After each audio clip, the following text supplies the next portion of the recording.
Welcome to the Speakers Practice at our Friday Forum. Hi, I'm Adrienne McLean, the founder of the Speakers Practice. The Friday Forum is for business people. This is a free 30-minute session where you will meet amazing business people who have experience in a wide variety of topics. You will hear fabulous approaches from experts in their field. Today, it's our pleasure to have Phil Lee. Phil Lee is the founder of Sandler Training in Australia. Phil and his team are committed to assisting business leaders, sales teams, salespeople achieve their personal and professional goals and beyond. The Speakers Practice offers practical and educational programs to develop presentation skills in the workplace. We offer a presentation skills training program called the Speakers Training Camp. We have a presentation and video program that trains professional people to present in front of a camera. We have the Business Speakers Forum, where business people who want to practice and rehearse presentations for their wider audience can come along, practice, get videoed, and prepare for their bigger audience. And then we have a special occasions program and an interview program. Today we're talking about the art of converting leads into sales. We're lucky to have Phil Lee with us today. Phil has been described by many of his clients as a master sales trainer, professional and personal development coach, and a professional speaker. He works with selected business leaders, owners, and salespeople in technology and other industries. Sandler's is a non-traditional selling system plus an innovative reinforcement training has made Sandler's the global leader in sales training. Hi, Phil. Hey, Adrienne, how are you? Good, thank you. Thanks for joining us. That's absolutely my pleasure. So today we're talking about the art of converting leads into sales. If business owners are diligent with their marketing, then this will bring an awareness to the marketplace of their products or services. Today we're talking about what happens next, how to convert those leads into sales. So our first question for you, Phil, today is, so we're generating these leads, but what do we do next? Well, that is a very good question, and it's a question I'm often asked. I might do as an introduction to answering this question is just to differentiate between marketing and sales. So often people get them a little bit confused and think that they're the same thing, and they're in fact not. A very simple meaning of marketing is marketing are the activities that get people to our door. So they're the things that create awareness, and they're perhaps the things that make them contact us. Sales is what happens when we actually have a conversation with someone who's a potential client or customer. So, generating the leads is usually the marketing bit. Although if you're doing active prospecting, and there are a number of things you can do, like picking up the phone or going to network functioning, that would fall under the sales. But sales is really the bit that happens when we're face-to-face with someone. So that's a little bit of an introduction. Mm-hmm. So what do we do next? Well, our aim as sales, when we do the sales bit, that is when we're in front of someone who's a potential client or customer. Our real aim is to qualify them, Adrienne. Mm-hmm. To see whether or not they are, suitable, they're the right sort of people for us to work with, and they want to work with us. So that means asking a whole bunch of questions to help both parties determine whether or not it makes sense to engage professionally. Mm-hmm. Now, I don't know who's online here, what sort of business or service they might be in and what sort of sales experience they may have. But the thing is, one of the big mistakes that a lot of salespeople make is they assume that because they're in front of somebody, then they're qualified to be a customer or a client. Right. So that's a big mistake. Right. So you're saying that not everybody is going to be an appropriate client. Well, we know that not everyone's going to be an appropriate client, and we know that not everybody's going to want to engage us for a number of different reasons. And it's not just, it's not because we're not good at what we do necessarily. So fundamentally, the two, look, the bottom line is the most precious commodity any of us have in business or in sales or in life. I'll ask you the question, Adrian, if that's all right. What is the most precious commodity we have? All of us. Not a trick question. Our family. Well, outside our family, what is the most precious commodity we all have? We all have the same amount of it. It's very limited. We have time. Okay, so we're very limited in time. So we need to be, good at the marketing bit to generate leads, but then we need to be very effective at going through those leads so that we don't spend too much time with people who aren't going to be clients or prospects or who aren't going to be good ones. Mm-hmm. And let's face it, I've done this for a long, long time.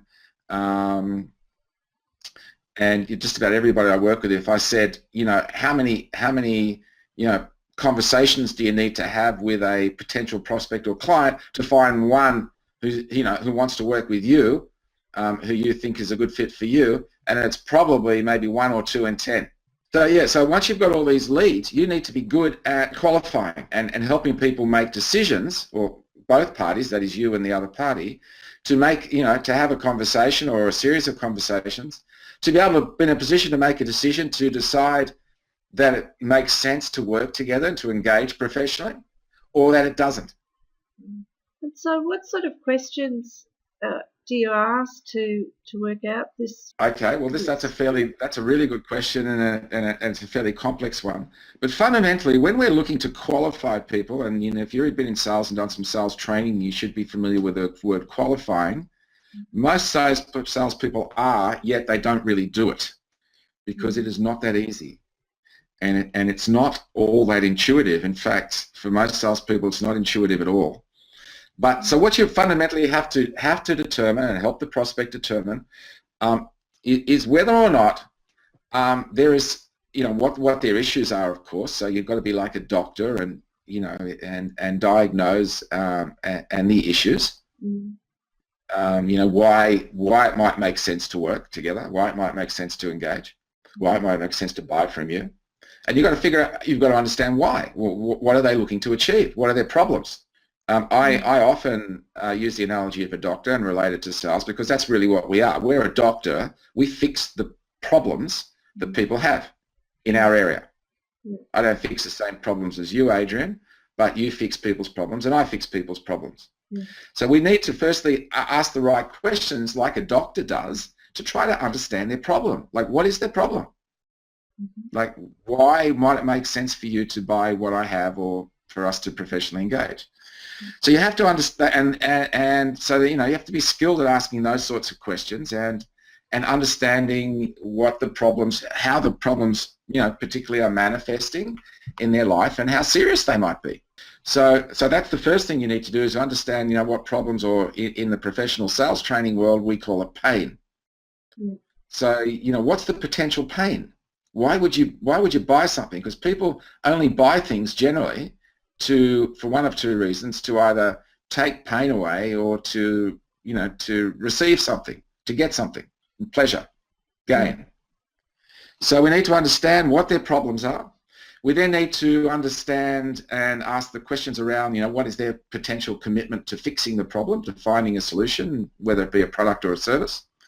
What they'd be willing and able to invest if they felt that there was a real solution available, what they would be willing and able to invest, and we need to understand how they go about making their decision or their decision process. So the answer to the question, we're generating leads, but what we do next, the professional salesperson qualifies the leads. Now that means that a number of those leads will be qualified out.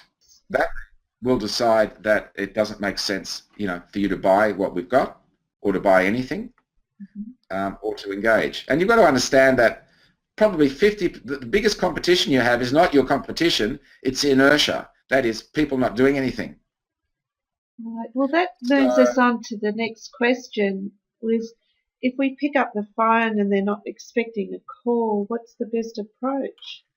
Okay, well, the worst approach is what most of your audience is doing now. I'm guessing, I've worked with lots of salespeople and I've worked with them for many years. So most of your audience, if they're in business, they're either not picking up the phone, Mhm.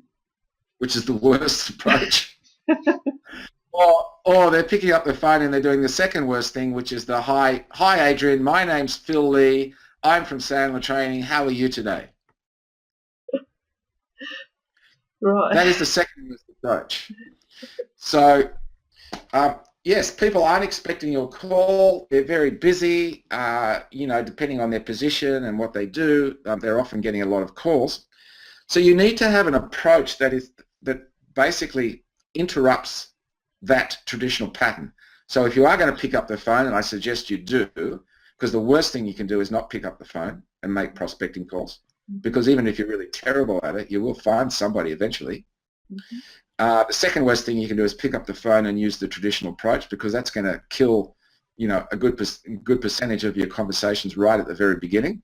Mhm. The call is usually over at "How are you?" if you know what I mean. They know that you don't care how they are, Yes. and all that says is, "This is a sales call. Are you ready?" That's all that says. I'm Phil Lee. Hi, Adrian. I'm Phil Lee. I'm from Sandler Training. How are you today? If you don't know me and we don't have an established relationship, all you say to yourself is, "Uh-oh, here comes another annoying, pesky sales call. I need to get rid of it." Yes. So you need to have an approach that doesn't automatically trigger that response. Now, we don't have enough time, and that's one of the things that I work with people around, many things, is helping them have an approach where you don't trigger that automatic response, and immediately you position yourself as a professional and you engage in conversations. But we can't go into that now because we don't have enough time. But that's what you want to be striving for.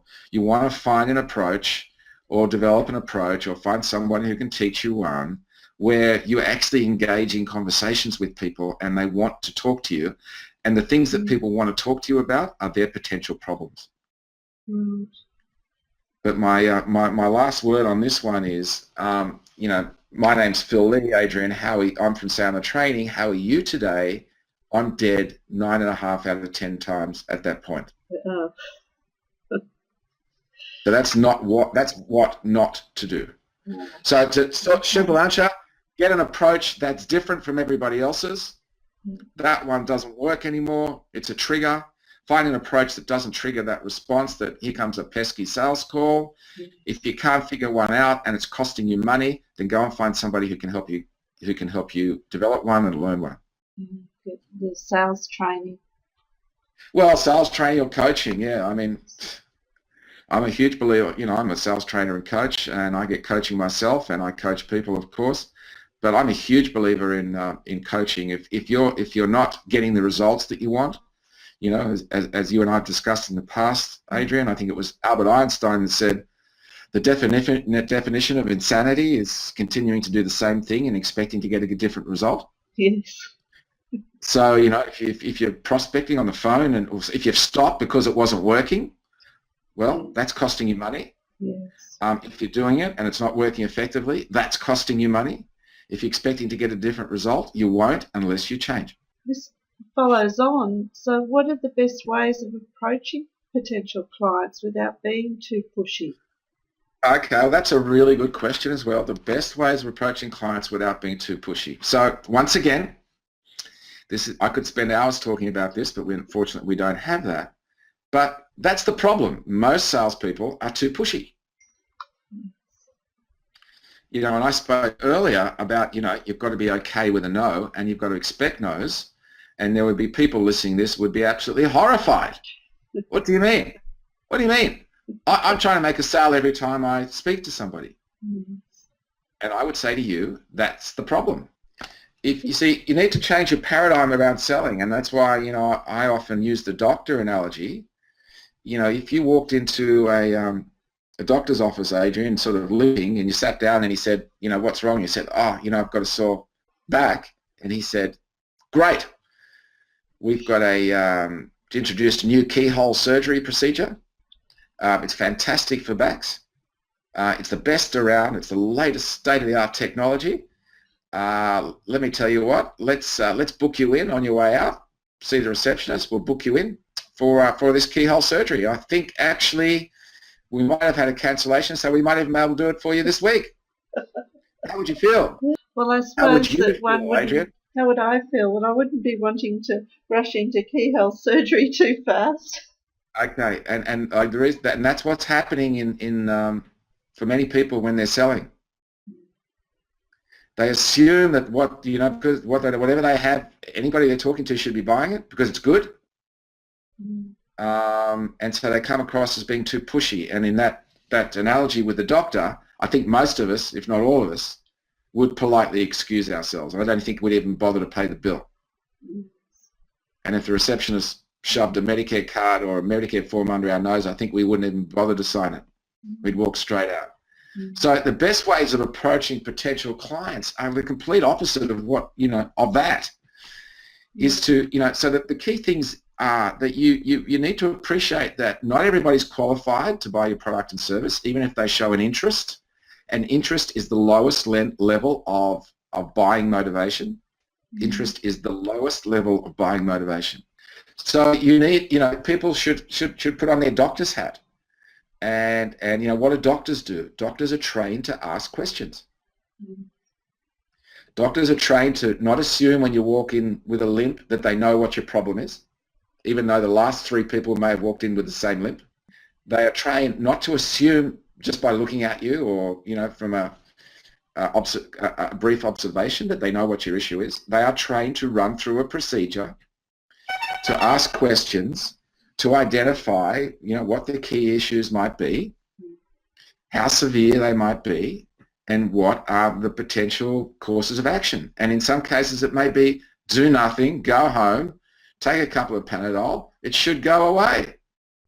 I know it sounds very complicated, doesn't it? Because you're wanting me to give you these golden nuggets, these magic bullet or magic pills that are going to change the world. Here, just say this, and your life will be different, and sales will be flooding through your door. I'd love to be able to do it, but unfortunately, it's not like that. So, stop being pushy. Stop realizing that whatever you have is not for everybody. Not everybody needs or wants it. Whatever you've got may not be a particular fit for everybody else. If people show an interest in what you have, you better ask some questions. Say, hey, listen, I'm not sure that I can help you, or, this is what we do. I'm not sure I can help you. Is it okay if I ask some questions, maybe find out a little bit more and see if it makes sense for us to talk further? Yes. So I'm talking about a far more trust-based consultative approach where you don't have dollar signs in your eyes every time somebody shows some interest, where you're actually focusing more on them and their requirements and whether or not they need you and whether or not you can actually help them. And that's what a trusted advisor does. It's a word that's bandied around very loosely, but that's what a trusted advisor does. Tries to understand the issues and the problems before they try to fix them. Does that make sense, Adrian? It does, and it sort of shows how important the qualification process is. It's extremely important, and you think about this when you go to the doctor. What is he doing? Isn't he qualifying you? Yes. Yeah, he's qualifying. He's qualifying. What's the problem?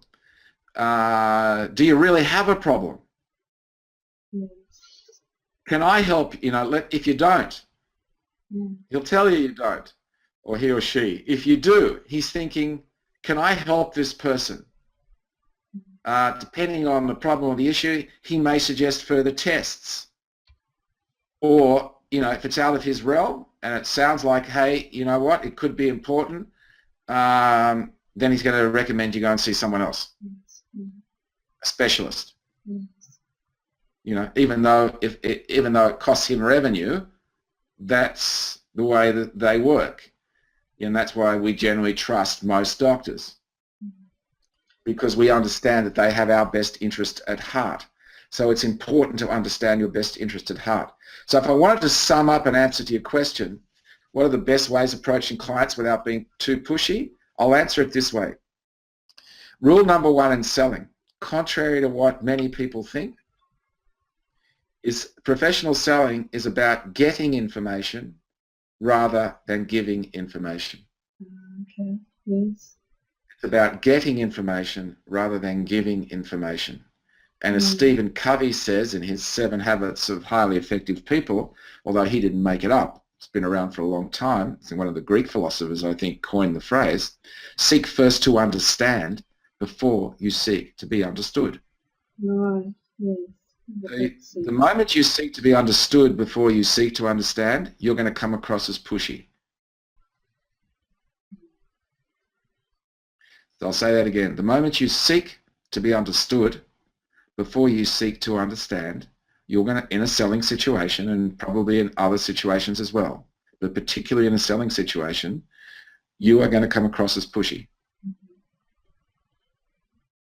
So don't assume that people need you. Don't assume that what you have is right for them. Be like a doctor. Don't assume that the limp is the same that the 3 people that came in before is for the same reason. Sit down, have a little bit of bonding and rapport, and then ask a few questions. Now, we allow the doctor to ask questions. The doctor doesn't have to get permission because that's why we go there. But sometimes it helps in a selling situation if you ask for permission, which might sound something like, Adrian, appreciate the interest in what you have. I'm, obviously I can't say whether or not we're a fit at this point in time. Adrian, would it be okay if I asked a few questions to get a better understanding of your requirements or issues? And then we can sort of talk further, and I would at least be in a better position to determine whether or not I might be able to assist you. Would that be okay? Yes. Was that pushy, Adrian? No, it wasn't pushy at all. Okay, so that's the sort of thing I get people to strive for. And I will say again, look, this stuff, look, we're disseminating good information here, but if people really want to get this stuff, seriously, and if it's getting in the way of them building their business and it's costing them money and they're frustrated about it and they're not happy about it and it's affecting not only their business but their personal life, then my real advice would be try to find somebody to help you with it. Find somebody to help you with it. If it's not costing you money, you don't really care, well then that's fine. Just, I'm not a big believer in if people are doing something and they're okay with it, or they're happy with it, or it's working, I say don't change it. Yeah. If it ain't broke, don't fix it. If you're happy with it, don't change it. If you find that, you're getting frustrated with you can't get past first base with clients, you can't get phone calls, people won't take them, or they'll say, you can't get past the gatekeeper, and the gatekeeper says, look, I'll take a message and have him call you back, and he doesn't call you back, or people tell you, look, they're busy and they can't talk to you right now, but can send some information. They're all fob-offs. They're all triggered responses to, this is, you sound too much like a salesperson. I don't want to be irritated. So if that's happening to you and it's costing you money and it's bothering you, then my suggestion would be find somebody, if you're serious, who might be able to help you, because whatever the fee might be, depending on what sort of business or service you're in, it could be insignificant compared to the amount of lost revenue from just being cut off at the knees, as it were, by using the traditional pushy sales approach. Well, that moves us into our next question about what are the best approaches to converting leads into sales? Yeah, well, naturally it varies, and the sort of stuff I'm talking about is really mostly around business-to-business type sales. Mm-hmm. Not really relevant to, let's say retail. Retail sales is very different. It's a sort of a hit and miss thing. But I'm talking business-to-business sales where the salesperson actually makes a big difference. And in my world, the salesperson is the difference. Yes. The salesperson is the difference. You see, in this day and age, so many competing products and services are so similar. Yes. They're so similar. Competition's Uh, fierce. sorry? The competition is fierce. The competition is fierce and the product and service is similar. It only takes somebody to come up with a new innovation and somebody's copied it, within a month. Mm. It's that sort of world. And the thing that makes so prospects, they can't their biggest problem is if they really need something, is how do I differentiate between different suppliers, different vendors, different options? How do I differentiate between Phil Lee and Adrian and da-da-da-da? They all come in, they all do the same thing, they all sound the same, they all talk about their product and service, they talk about the features and benefits of their product or service, and it all sounds so similar. Yes. I can't differentiate.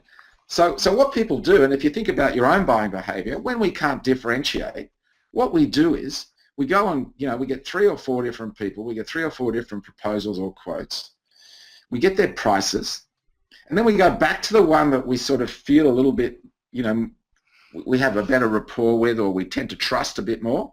Mm. And we go back to them, and then we beat them up on the price. And we say, look, I'd love to do business with you, Adrian. Unfortunately, I've got a problem. I've had some prices that are way lower than yours.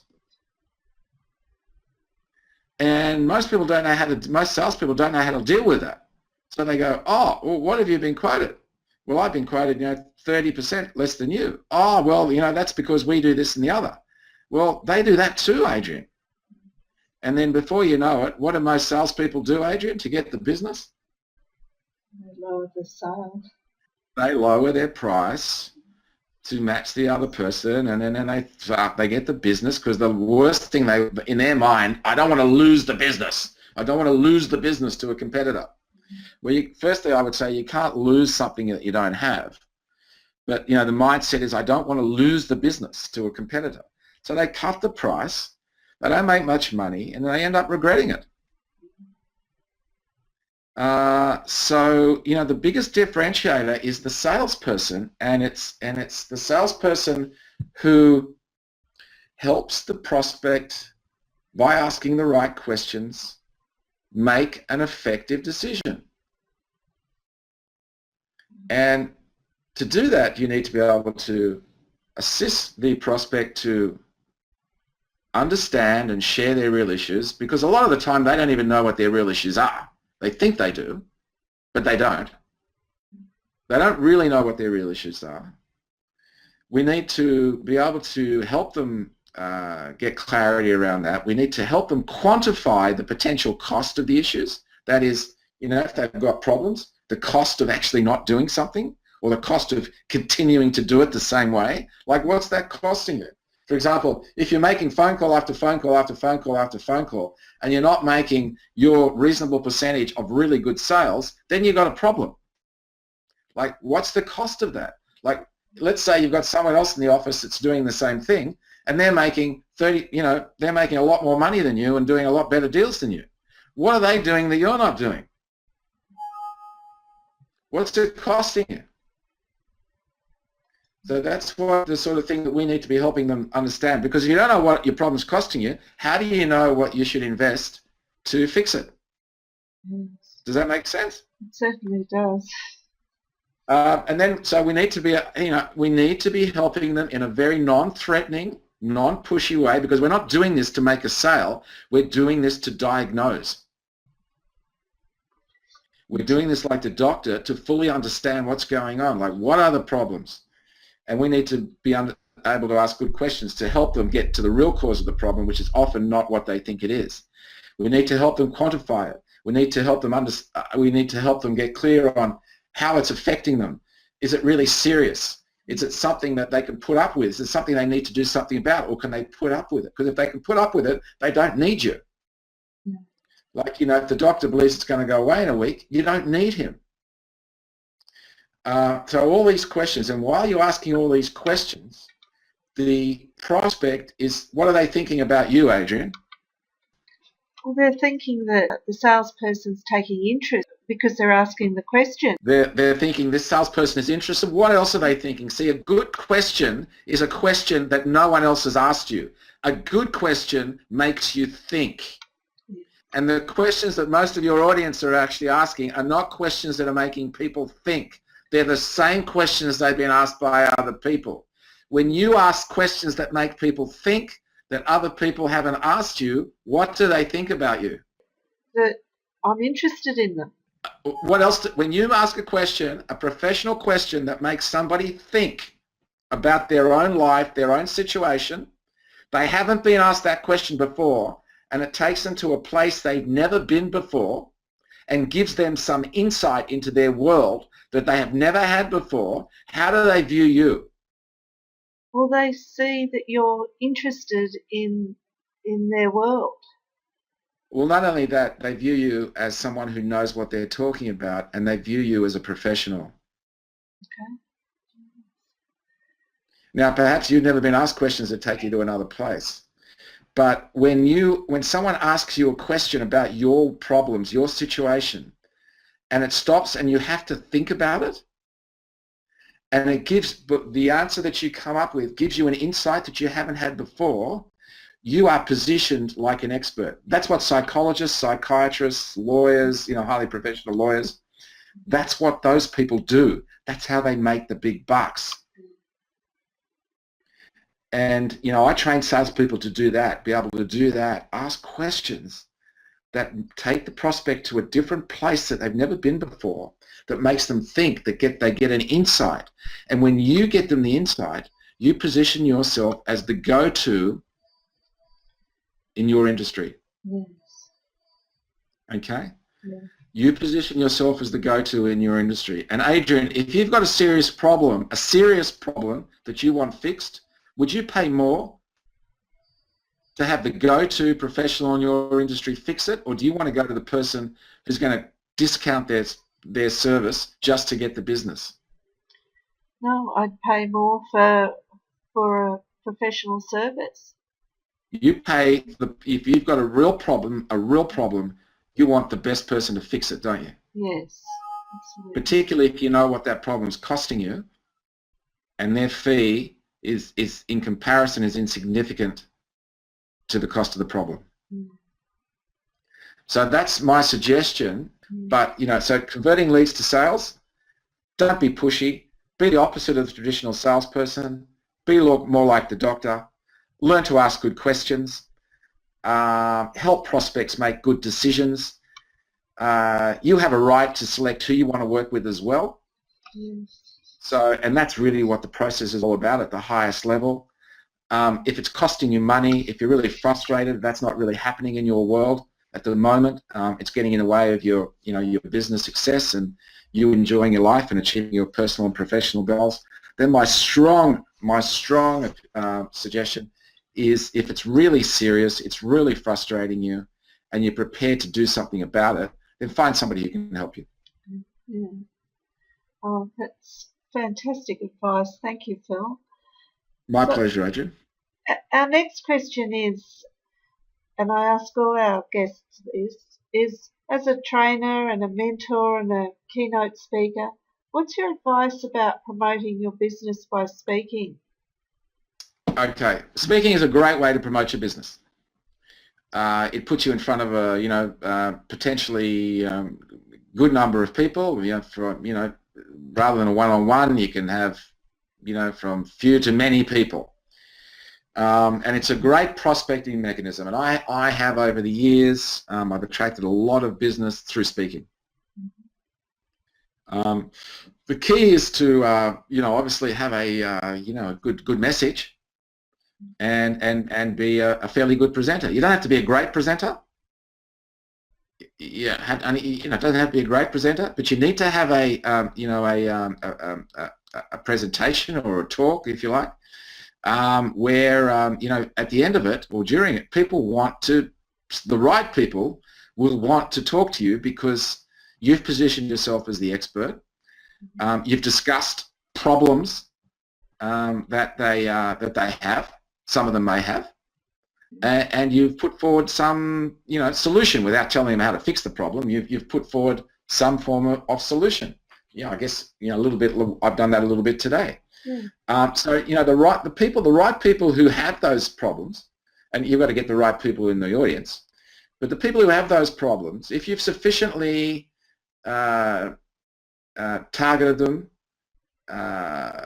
brought them out, discussed them, discuss why they have them, and some solutions to fixing them, then people will want to talk to you, because most significant problems are not fixed, by a magic wand, or they're not fixed in a day. So the stuff we've talked about today, it's gold, but people aren't going to go out and do it because it's too hard. So, you position yourself as the expert, and the right people will want to talk to you, and some of those people will become good clients. I've had clients that have been with me for years that have approached me after a speaking engagement, and we've had a formal discussion and decided to do business together. So yes, highly recommend speaking as a way of promoting and selling your services. Okay, well that sounds fantastic. Thank you. And then this comes on to a promotion for you, Phil, about Sandler training and what you're offering with the game-changing tips. Yeah, so like for a simple thing, every couple of weeks we send out some, simple game-changing sales tips, which, the feedback is, yeah, it's great, Phil, love receiving them, very short, gets people thinking, and you only have to sort of do something and it might make a difference. So if people would want to go on our email list, we don't bombard them with stuff. If they want to unsubscribe at any time, it's very easy to do. Just click on unsubscribe. All they have to do is email me, say, Phil, please put me on your mailing list, and their details, of course, and email me at plee, P-L-E-E, at sandler.com. It's on the screen, plee at sandler.com, and we can put them on that. And, we send out some genuine non-traditional sales tips along the lines of the sort of thing that we've been talking about. The other thing, of course, if anyone is in business, and they've been listening this morning, and they do feel they have a significant issue, and they're not happy with their sales results, and they'd like to have a chat, then they can also email me. Now, let me qualify that. I would suggest that to have a chat with me, they need to either be a business owner or someone who's leading a sales team, or someone who's in sales, but they would have to be earning over $120,000 and potentially be wanting to earn significantly more. So if somebody's in that position, they're either they either own a company, and and from what we've spoken about today, they're thinking, geez, I think I could be. Oh, it's not just today, but they've been thinking this for a while. I think I've got a sales problem. And I'm not happy with it. So if they're an owner of a business or leading a sales team, or a salesperson already earning a reasonable amount of money but want to go way to the next level and beyond, and they're serious, then I would invite, we might be able to set up a chat, see if it makes sense to, maybe a 15-minute chat to see if it makes sense to talk further. So I'd be open to that. And people could email me at plee@sandler.com. Yeah, oh, that'd be great. Thanks so much, Phil. So, that's my pleasure. I hope people have taken some stuff away, and I've been able to be of some small service to you and to them. Yes, well, it's been amazing. I think you described the area exceptionally well, and you need to put into practice what you've recommended there. It's really valuable information. So thanks and it's not easy stuff to do. But thank you indeed, Adrian. I really appreciate it. I enjoyed spending the time with you and your audience. Okay, thanks. Okay, well, thank you for attending, and have a great fortnight. We look forward to having you join our Friday forum. The next one's on the 11th of July. See you then. Bye.